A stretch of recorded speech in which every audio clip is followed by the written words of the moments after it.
రామోజీరావు గారు 1995వ సంవత్సరంలో మొట్టమొదటిసారిగా వారిని చూశాను. అప్పటి వరకు ఈనాడు పేపర్ తప్ప వార్తలంటే ఏమిటో తెలీదు మా ఇంట్లో. ఒక మహాప్రస్థానం.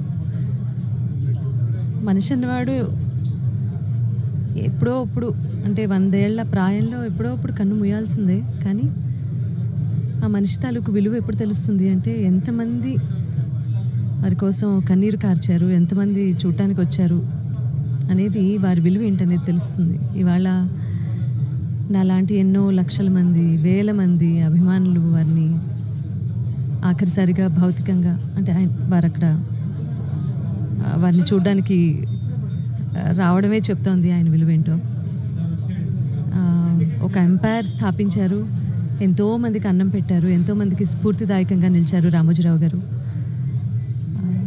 భవిష్యత్ తరాలకు వారు చేసిన పనులు, వారు స్థాపించిన ఈ సంస్థానం ప్రతిదీ ఆదర్శప్రాయంగా నిలుస్తుంది. మాట్లాడుకుంటారు, వేనోళ్ళ పొగుడతారు.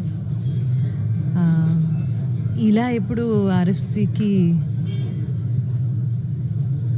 వస్తానని అనుకోలేదు. 90 ఏళ్ళు ఖచ్చితంగా బతుకుతారు వారు అని వారి కుటుంబ సభ్యులతో సహా నేను కూడా అనుకున్నాను. కానీ దేవుడు ఒకటి రాసిస్తాడు, దాన్ని మనం ఎవరూ తప్పించలేము. కాబట్టి వారికి సద్గతి ప్రసాదించాల్సిందిగా భగవంతుడిని మనసారా కోరుకుంటున్నాను. రామోజీరావు గారు లివ్స్ ఫర్ ఎవర్.